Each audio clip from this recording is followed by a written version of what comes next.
So, alam ko namimiss nyo na ako mga kabakyard kasi ilang buwan na tayong walang upload na video. Kahit maiksi mga kabakyard yung kanyang paa, basta mahaba ang hita, goods na para sa akin yan mga kabakyard. No?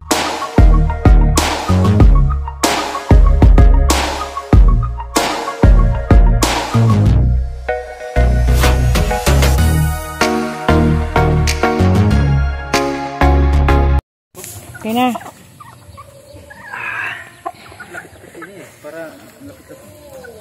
Ano?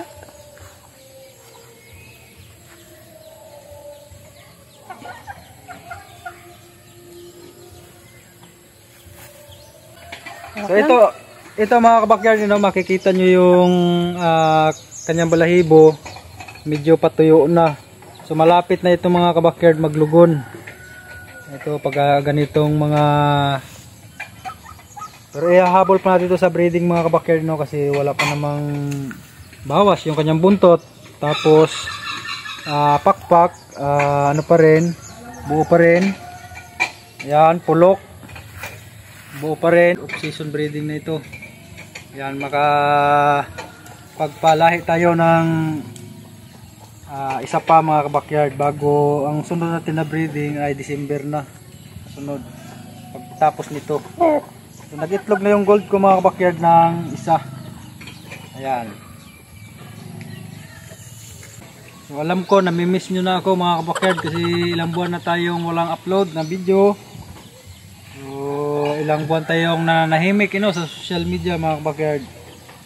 Kaya abangan nyo mga kabakyard ang pagbabalik ni GB Backyard. So ito pa rin hawak natin mga kabakyard, yung ating 13 seconds. Yan. Bago yung ating gold mga kabakyard, ito winning line na gold, malaking unahin. Yan mga kabakyard, oh. Yan. The winning line, old lines mga kabakyard, yung ating gold. Matanda na itong inahin ko na ito mga kabakyard, 2 taon na ito mahigit. 3 taon na. Yan. Puti ang paa na gold. Puting paa. Guwapa naman. Laki ng katawan. Ganda kasi ng balikat na itong inahin na ito mga kabakyard. Makikita nyo, mapansin nyo. Laki ng yung balikat. Kaya type ko itong mga ganitong manok, mga malalaking balikat. Malalakas talaga bumayo ito. Yan, malalakas bumayo ito. Yan, tapos mahahabang paa. Kahit maiksi mga kabakyard yung kanyang paa, basta mahaba ang hita, goods na para sa akin yan mga kabakyard. No? Maiksi yung kanyang binti bago yung hita mataas, goods na sa akin yan mga kabakyard. At isa pa, kailangan straight yung mga daliri. Yan,